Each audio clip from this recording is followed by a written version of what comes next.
विद्यार्थियों, स्वागत है आपका 3.3 प्रश्नावली में। और अध्याय है हमारा 3, दो चर वाले रेखिक युग्म समीकरण समीकरण युग्म, जो भी है उस हमारे चैप्टर का नाम 3।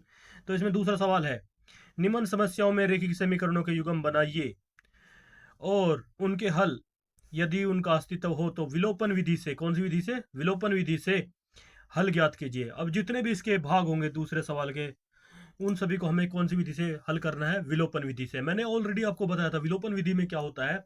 हम किसी भी एक संख्या के, जैसे कि अगर 2x का मान है, 3x का y का मान है, इनमें से एक के मान को बराबर कर लेते हैं और आपस में उसको बराबर करने के बाद गुणा करके फिर घटाने पर, जोड़ने पर काट देते हैं, तो एक का मान विलुप्त हो जाता है, छिप जाता है और एक का मान आ जाता है। और फिर समीकरण एक में डालकर या मान रखकर तो दूसरे का मान निकाल लिया जाता है। यही इसमें प्रोसीजर है। तो अब क्या कहा गया है इसमें? कह रहा है कि यदि हम अंश में एक जोड़ दें तथा हर में से एक घटा दें तो भिन्न एक में बदल जाती है। यदि हम हर में एक जोड़ दें तो यह 1/2 हो जाती है। तो भिन्न क्या है? तो माना भिन्न। तो हम इसे दो पार्टों में बांट लेंगे, क्योंकि हम पेज को ज़्यादा खराब नहीं करना चाहते, एक ही पेज में हो जाएगा ये। तो यहाँ पे लिखेंगे माना भिन्न। शर्त एक में जो हमारे पहले हम मानेंगे माना भिन्न, हल लिखेंगे। ये दूसरे का पहला भाग है, लिखेंगे यहाँ पे हल। इसको हम हल कर रहे हैं। माना भिन्न,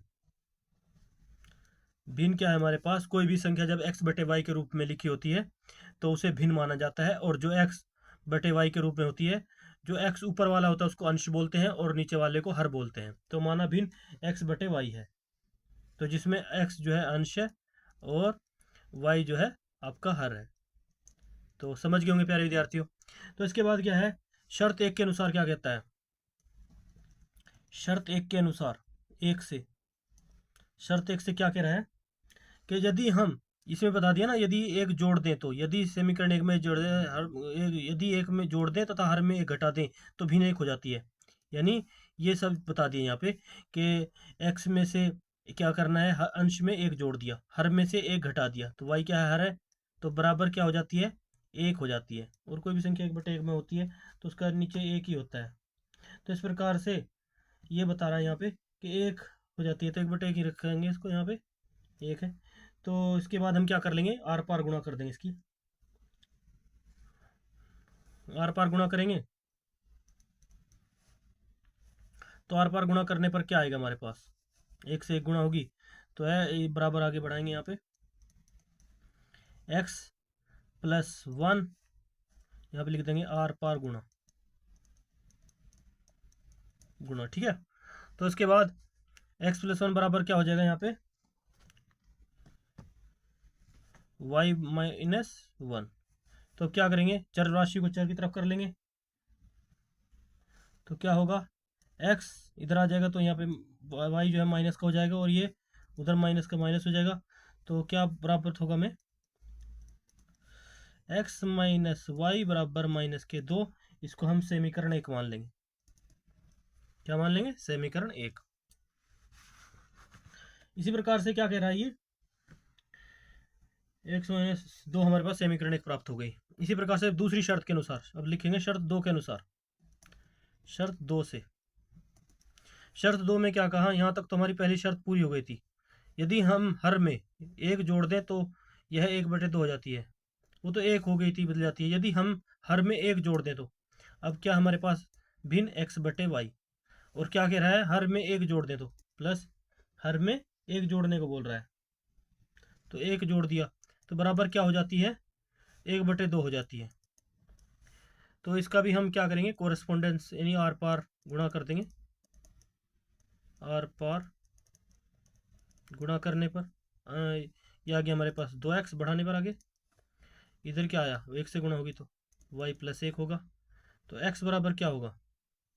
ये y इधर आ जाएगी, 2x गुणा में है, बराबर y इधर आ गई तो गुणा में रहेगा तो y आ गई इधर, तो बराबर क्या हो गया?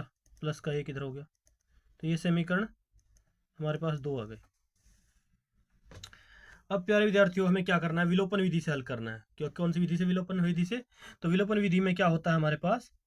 उसने बोला है विलोपन विधि से हल करने पर तो इसलिए विलोपन विधि से हल करने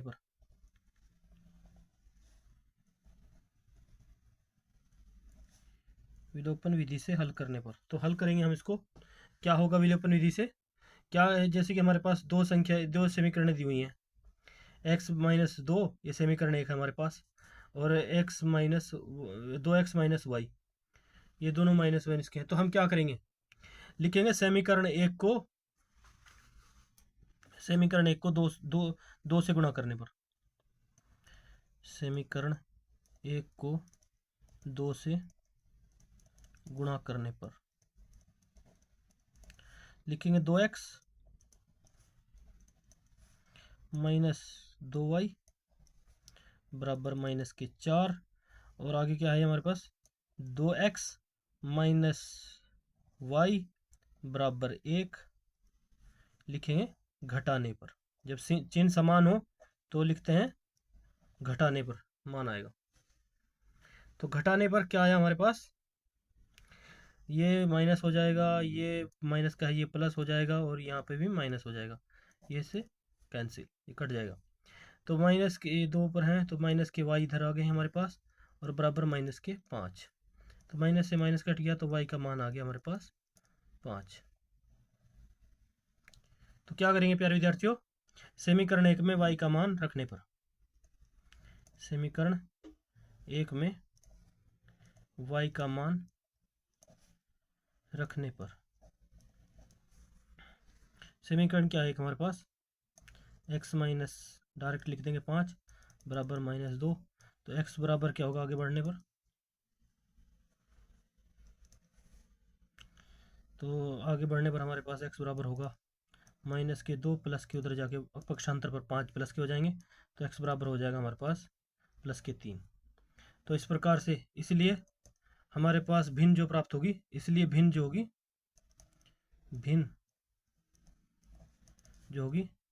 x/y बराबर होगी x बराबर 3 का मान सॉरी चाहूँगा 3/5 हो जाएगी, ये हमारा हो जाएगा आंसर।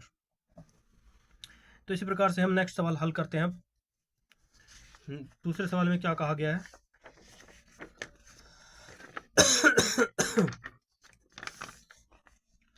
दूसरा सवाल दूसरे सवाल का दूसरा भाग कहता है कि 5 वर्ष पूर्व नूरी की आयु सोनू की आयु की 3 गुनी थी, 10 वर्ष पश्चात नूरी की आयु सोनू की आयु की 2 गुनी हो जाएगी। नूरी और सोनू की आयु ज्ञात कितनी है?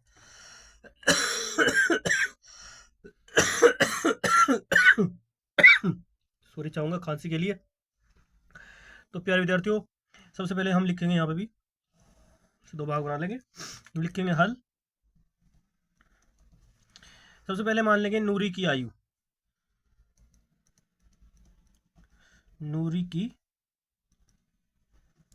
माना नूरी की आयु, यहाँ लिखेंगे माना नूरी की आयु x वर्ष, माना सोनू की आयु y वर्ष। अब क्या कह रहा है, 5 वर्ष पूर्व शर्त एक अनुसार, हम लिखेंगे शर्त एक से क्या लिख रहा है, 5 वर्ष पूर्व। मैंने आपको पहले बताया, अगर कभी भी राशि में पहले की बात की जाए तो क्या होती है, आपस में घट जाती हैं संख्या, यानी उससे घटा दी जाती है उतने साल को। तो x-5 लिखेंगे, 5 वर्ष पूर्व नूरी की आयु सोनू की आयु की, तो सोनू की आयु कितनी होगी, y-5। तो अगर नूरी कोई बड़ी है तो नूरी की आयु जिसकी से मतलब नूरी की उम्र ज़्यादा है ना, इसलिए तो सोनू की आयु की 3 गुनी थी तो पूर्व, तो इसलिए सोनू की आयु छोटी है। तो जब बराबर करेंगे तो इस साइड में लिखेंगे 3 गुना में, तो क्या आएगा हमारे पास, 3 गुना हो जाएगी सोनू की आयु। तो हमारे पास आ जाएगी शर्त एक के अनुसार, आगे बढ़ेंगे x-5 बराबर 3y गुणा हो जाएगी इसके अंदर, 3×5 = 15, 5×3 = 15 कह सकते हैं। और जो ये है हमारे पास चर राशि है वो एक साइड आ जाएंगी, x इधर आ जाएगी 3y तो माइनस के हो जाएंगे, और ये माइनस के 5 उधर चले जाएंगे तो ये प्लस के हो जाएंगे। तो x-3y बराबर प्राप्त होंगे -10। इसको हम समीकरण एक मान लेंगे। अब दूसरी शर्त के अनुसार क्या कह रहा है, शर्त दो से क्या कह रहा है, एक शर्त तो पूरी हो गई हमारी। 10 वर्ष पश्चात नूरी की आयु सोनू की आयु की 2 गुनी हो जाएगी। 10 वर्ष पश्चात, तो मैंने बताया था पहले आपको प्यारे विद्यार्थियों, x + 10 हो जाएगा, जुड़ जाएगी इसमें, बराबर कितने वर्ष पश्चात, 10 वर्ष पश्चात नूरी की आयु सोनू की आयु की 2 गुनी हो जाएगी। तो सोनू की आयु क्या होगी, y + 10, तो उसकी 2 गुनी हो जाएगी। इसको 2 गुना से कर देंगे सोनू की आयु से, तो हमारे पास क्या प्राप्त होगा, आगे बढ़ेंगे, x + 10 बराबर 2y + 2 दूनी 20, 2 दही 20 भी कह सकते हैं। तो क्या करेंगे, पक्षांतर करने पर जो x की तरफ आ जाएगा तो -2y हो जाएंगे, और ये 10 जो है उधर चला जाएगा उधर 20 से, तो ये -10 हो जाएंगे इधर। तो x बराबर होंगे -2y बराबर 20 में 10 के 10। तो क्या करेंगे प्यारे विद्यार्थियों, ये हमारे पास आ जाएगी समीकरण नंबर 2। तो इनमें आपको क्या चीज़ कॉमन दिख रहा है, देखो यहाँ पे अगर हम देखते हैं तो सेम x बराबर है, तो लिख देंगे घटाने पर, यहाँ पे समीकरण 1 को 2 में से घटाने पर करेंगे, हल हो जाएगा ये। तो आगे बढ़ेंगे, इसलिए लिखेंगे समीकरण विलोपन विधि से, विलोपन विधि से हल करेंगे ना, इसलिए विलोपन विधि से हल करने पर तो समीकरण हमारे पास क्या है, x - 3y बराबर -10, x -10 और x - 2y बराबर +10। लिखेंगे यहाँ पे घटाने पर लिख देंगे, तो x से x कट जाए, क्योंकि ये माइनस का हो जाएगा, ऊपर प्लस का है, और ये माइनस का है तो यहाँ पे प्लस का हो जाएगा, ये प्लस का है तो ये माइनस का हो जाएगा, x से x कैंसिल हो गया, बचे कितने, 3y में से 2y गए, तो 3y और 2y में से हमारे पास -y बचे, तो y बराबर -10 जुड़ जाएंगे आपस में, 20 हो जाएंगे, माइनस से माइनस कट गया, y का मान आ गया 20, तो ये मान आ गया हमारे पास y का मान 20। तो समीकरण 1 में, इसलिए समीकरण 1 में y का मान रखने पर y का मान समीकरण 1 में रखेंगे, तो x - 3y है, इसको 20 रख दिया यहाँ पे, प्लस का 20 हो गया, और -10 बराबर में -10 है। तो क्या आएगा हमारे यहाँ पे, आगे बढ़ेंगे, x - 30 20 की गुणा हुई 60, 20 × 60 बराबर -10, तो x बराबर क्या होगा, ये -10 है, ये उधर जाके प्लस का हो जाएगा 60, तो घटाने पर x की वैल्यू आ जाएगी हमारे पास 50, क्योंकि 60 में से 10 गए 50। तो इसलिए लिखेंगे, इसलिए नूरी की आयु 50 वर्ष जो हमने x मानी थी, वह सोनू की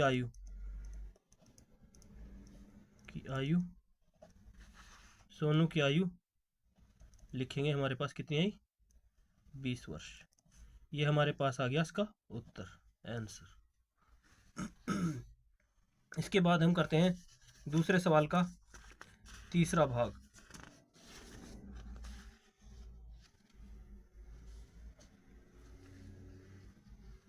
इसको भी विलोपन विधि से ही हल करना है।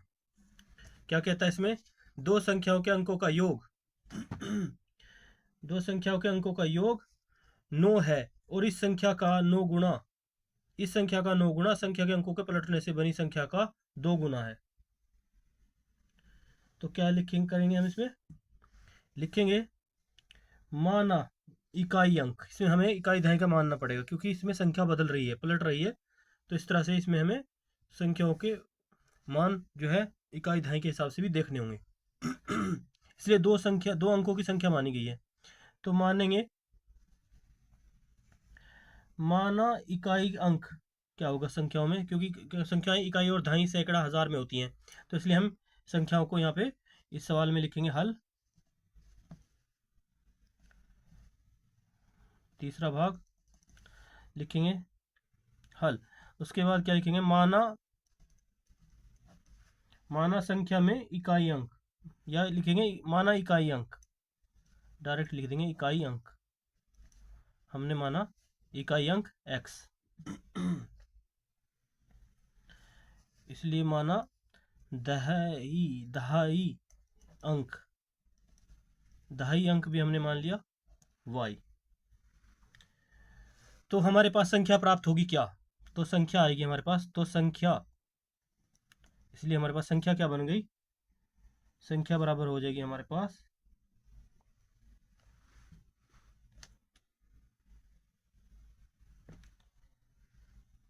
तो संख्या होगी हमारे पास, इसके दहाई के हिसाब से बनाई है संख्या, तो हमारे पास तो संख्या इसलिए हमारे पास होगी x प्लस 10y, ये हमारे पास संख्या होगी। और उसके बाद वो कह रहा है कि अंक पलटने पर क्या संख्या होगी, ये तो बता ही रहा है संख्या, तो संख्या क्या होगी, इस संख्या का 9 गुणा संख्या के अंकों को पलटने से बनी संख्या का 2 गुणा है, वह संख्या ज्ञात कीजिए। तो अब हम लिखेंगे अंक पलटने पर संख्या क्या बनेगी, तो ये संख्या तो हमारे पास ऑलरेडी है, अब इसके ही अंक पलटने पर, अंक पलटने पर संख्या क्या होगी हमारे पास, ये जो संख्या है अंक पलट जाएंगे इसके, तो अंक पलटने पर क्या होगा, y इकाई के स्थान पे आ जाएगा और 10x के स्थान पर दाएं पे चला जाएगा, तो ये संख्या होगी। तो अब सबसे पहले हम इसमें देखते हैं शर्त के अनुसार, दो अंकों की संख्या के अंकों का योग 9 है, तो दो अंक तो हमारे पास x और y हैं, इकाई और दाएं के अंक। तो शर्त एक के अनुसार, शर्त एक से लिखेंगे x प्लस वाई बराबर कितना है, 9 दिया हुआ है, इसको हम मान लेंगे समीकरण एक।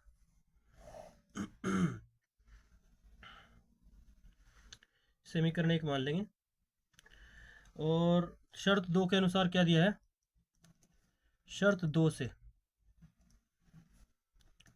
शर्त दो में क्या कहता है, इस संख्या का 9 गुणा संख्या के अंकों को पलटने से बनी संख्या का 2 गुणा है, वह संख्या ज्ञात कीजिए।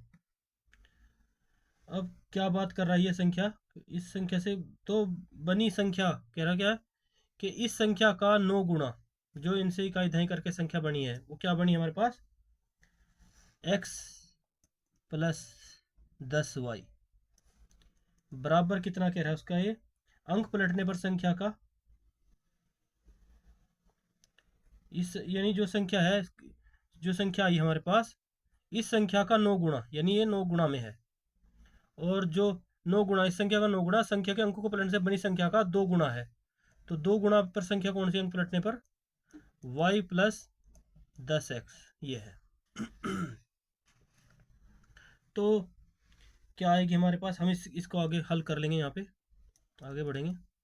9x प्लस 90y बराबर 2y और 2 2 20 प्लस 20x, आगे बढ़े।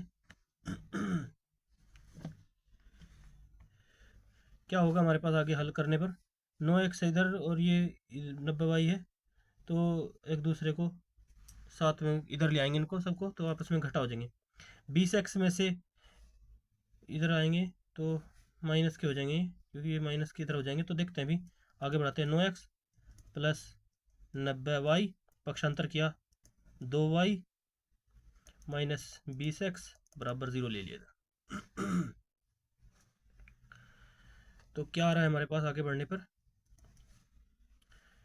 लिखते हैं, ये हमारे पास आगे बढ़ने पर आ रहा है 20x है इधर, ये 9x है, तो माइनस की 11x आ गया यहाँ पे, प्लस ये 90y है, इसमें से ये प्लस की कितना है 2 घटा देंगे y को, तो 88y आ जाएगा यहाँ पे बराबर 0। तो इसमें क्या कॉमन दिखाई दे रहा है आपको, तो यहाँ पे हम इससे में इसी में से -11 जो है कॉमन ले लेंगे, आगे बढ़ने पर कॉमन ले लिया, तो बचा क्या, x बचा 11 88 प्लस के माइनस है बाहर, तो अंदर भी माइनस ही हो जाएगा, तो माइनस के 8 आ जाएंगे, -8y 11 88 माइनस के 8y और बराबर में 0।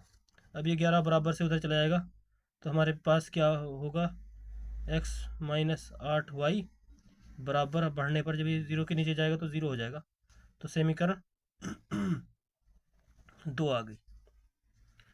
तो हमें विलोपन विधि से हल करना है। किस विधि से हल करना है? विलोपन विधि से।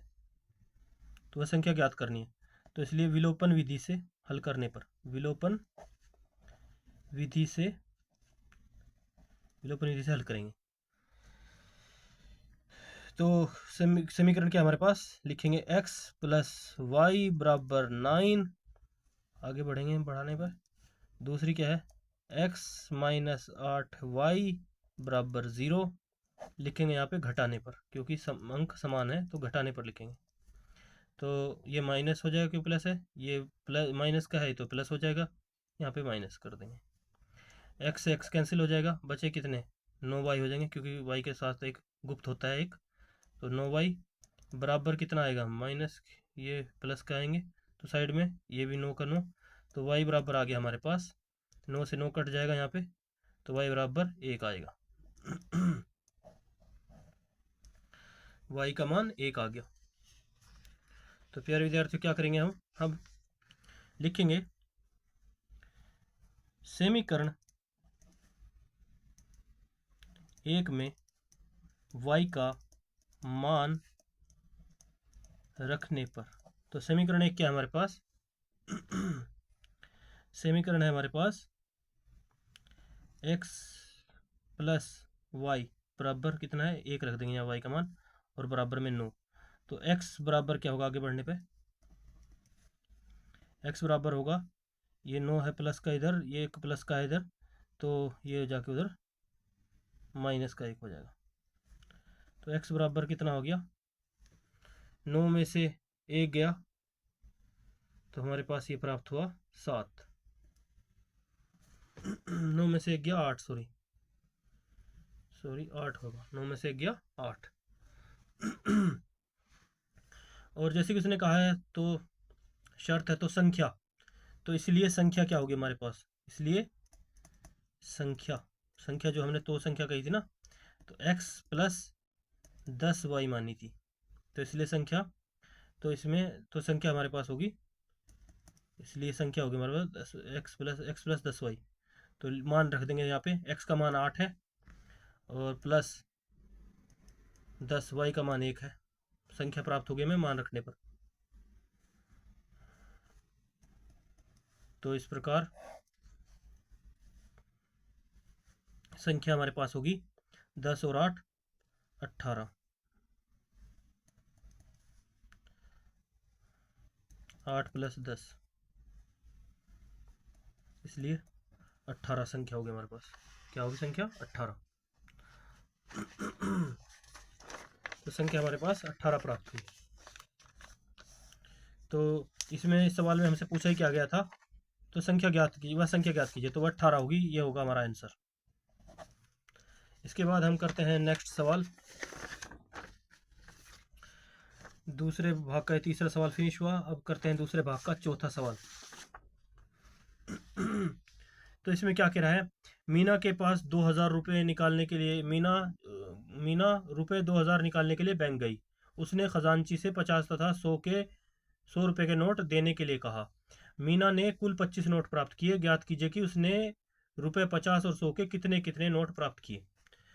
तो हमें इसमें बताना है कि उसने 50 और 100 के कितने कितने नोट प्राप्त किए। तो मीना ने, तो हमें इसमें सबसे पहले क्या मानना होगा कि माना उसने 50 रुपये के नोट प्राप्त किए x और 100 रुपये के नोट प्राप्त किए y, फिर इनसे शर्त मान लेंगे इस तरह से, तो फिर इससे हमारे सॉल्व हो जाएगा सवाल। ये लिखेंगे हल। माना मीना ने 50 रुपये के नोट निकाले, 50 रुपये के नोट, 50 रुपये के नोट लिए, 50, माना मीना ने 50 रुपये के नोट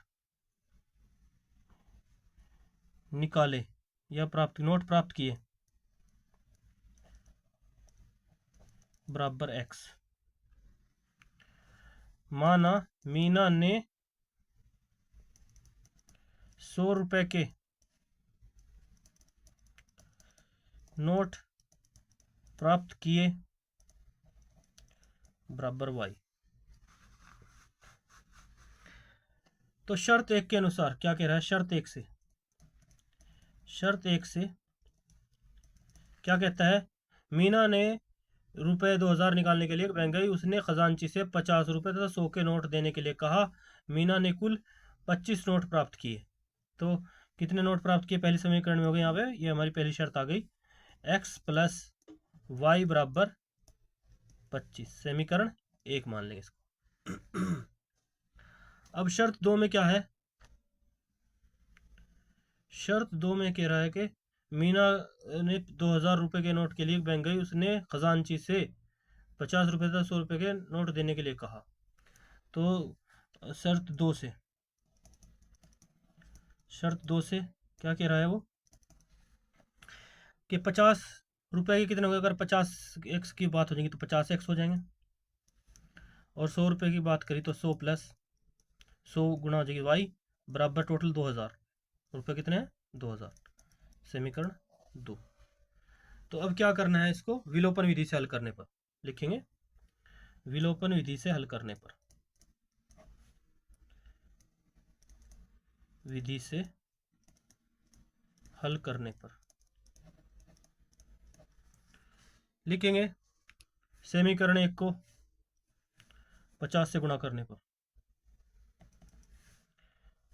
तो बता रखा उसमें समीकरण, क्योंकि मैं इनको हमें मान बराबर करना है, मैंने आपको पहले बताया था, एक को विलुप्त करने के लिए मान आपस में बराबर करने पड़ते हैं। समीकरण एक को 50 से गुणा करने पर, आप डायरेक्ट भी ऐसे कर सकते हो, 50 से गुणा करने पर सिंपल हो जाएगा, गुणा करने पर तो 50 से गुणा करेंगे तो कितना आएगा हमारे पास, यहाँ समीकरण को गुणा कर दें, 50x प्लस 50y बराबर 25 की 50 से गुणा हो गई तो 25 दूनी 50, 25 3 75, 25 चौके 100, 25 पंजे 125, एक जीरो का जीरो आ जाएगा। तो ये आ गया हमारे पास। उसके बाद हम इसको लिख देंगे डायरेक्ट, 50x प्लस 100y बराबर 2000, और लिखेंगे घटाने पर, ये प्लस के हैं तो ये माइनस हो जाएंगे, ये भी माइनस हो जाएंगे, और ये भी माइनस हो जाएंगे। 50 से 50 कैंसिल, माइनस के बचे 50, वही 100 में से 50 घटाएंगे तो 2000 में से अब हमारे पास 1250 आए हैं यहाँ पे, 25 छिक्के 150, 25 पंजे 125, तो 0 का 0, 10 में से 5 गए 5, इधर बचे 9, 9 में से 2 गए 7, तो 2 में से एक यहाँ पे एक बचा, एक 0, कुछ नहीं बचा, तो आए माइनस के, तो माइनस से माइनस कट जाएंगे, और 50 से 0 कट गई, 5 से ये कट गया, 5 एकम 5, 2 बचे 5 बचे 25, तो y का मान आ गया हमारे पास 15। y का मान कितना है हमारे पास 15, 5 बचे 75 हो, 15 बचे 75 हो जाता है, तो y बराबर 15 आ गया। तो क्या करेंगे समीकरण एक में, इसलिए समीकरण नंबर एक में लिखेंगे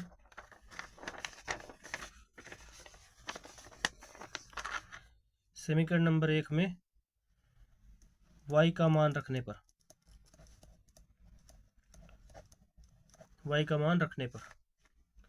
समीकरण एक क्या है हमारे पास, x प्लस वाई, बराबर कितना है 15 बराबर है 25, तो x की वैल्यू क्या आ जाएगी हमारे पास आगे बढ़ने पे, x 25 के साइड में जब पक्षांतर होगा तो माइनस के 15 हो जाएंगे, तो x बराबर होगा 5 में से 5 के 0, 2 में से गया 1 10, तो x बराबर हमारे पास 10 प्राप्त होगा। तो लिखेंगे कि उसने, इसलिए उसने जो हमारे पास उत्तर आ गया हमारे पास 50 रुपए के नोट जो प्राप्त किए उसने, इसलिए 50 रुपए के मीना ने 50 रुपए के नोट किए, मीना ने प्राप्त किए 50 रुपए के नोट प्राप्त किए मीना ने बराबर 10 नोट। और 100 रुपए के नोट प्राप्त किए उसने 15। तो ये आपका इधर यहाँ पे ये आपका आंसर आ जाएगा। इसलिए मीना ने 50 रुपए के नोट प्राप्त किए 10 और 100 रुपए के नोट प्राप्त किए 15। ये हमारा होगा आंसर।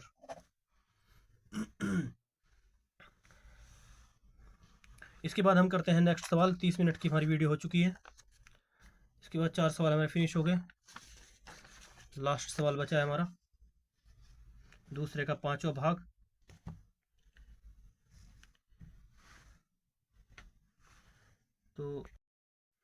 तो प्यारे विद्यार्थी, यहाँ पे जैसे बताया गया, किराए पे पुस्तकें देने वाले किसी पुस्तकालय का प्रथम 3 दिनों का नियत किराया है तथा उसके बाद प्रत्येक अतिरिक्त दिन का अलग अलग किराया है। तो ये जो 3 दिन के वाला पॉइंट है, इस पॉइंट पे आपको नज़र रखनी है कि वो प्रथम जो 3 दिन का है वो नियत किराया जो भी है अपने पास रखता है, एक तरह से 3 दिन का नियत किराया जो उसकी अपनी नियत है, आरंभिक किराया है जो उसका लगता है नियत किराया, वो 3 दिन का उसका अपना खुद है। उसके बाद वो प्रत्येक अतिरिक्त दिन का अलग अलग किराया है। तो सरिता ने 7 दिनों एक पुस्तक रखने के लिए 27 रुपये दिए अदा किए, और जबकि सूसी ने एक पुस्तक 5 दिनों तक रखने के लिए 21 रुपये अदा किए। नियत किराया तथा प्रत्येक अतिरिक्त दिन का किराया ज्ञात कीजिए। तो माना क्योंकि उसने 3 दिन तो उसने ऑलरेडी वो करती, 3 दिनों तक का नियत किराया है, पुस्तकालय का प्रथम 3 दिनों का नियत किराया है। तो नियत किराया तो लिखेंगे माना, इसमें ये 3 दिन बहुत इंपॉर्टेंट है, ये ही वो पहले ही 3 दिन काट लेता है। अब जैसे ये 5 दिन ले रही है तो 5 में से 3 गए तो 2 बचेंगे, उसने 7 दिन लिए तो उसमें से 3 घटा देंगे तो 4 दिन बचेंगे। तो इस तरह से हमें ध्यान रखना है। तो हम लिखेंगे माना 3 दिन का नियत किराया, 3 दिन का नियत किराया। यहाँ पे हल लिखेंगे सबसे पहले, उसके बाद लिखेंगे नियत किराया, लिखेंगे x रुपए। उसके बाद 3 दिन का तो उसने नहीं बता दिया। उसके बाद उसने बताया नियत किराया तथा प्रत्येक अतिरिक्त दिन का किराया ज्ञात कीजिए। उसके बाद है प्रत्येक, माना प्रत्येक दिन का अतिरिक्त किराया बराबर y रुपए। तो प्यारे विद्यार्थी, यहां तक आपको समझ में आ गया होगा। उसके बाद शर्त एक क्या कहता है, शर्त यहां से शुरू हो जाती है। सरिता ने 7 दिनों तक लिखा, यहाँ पे सरिता ने 7 दिनों तक रखा है, 7 दिनों तक एक पुस्तक रखने के लिए 27 रुपये देखिए। तो इसमें प्यारे विद्यार्थी आपको समझना होगा, सरिता ने 7 दिन रखा और 3 दिन प्रथम वो नियत किराया पहले ले लेता है। तो सरिता के 7 दिनों की बजाय हमारे पास कितने दिन आएंगे, सरिता के दिन आएंगे, 7 में से 3 गए, हमारे पास आएंगे 4 दिन। तो सरिता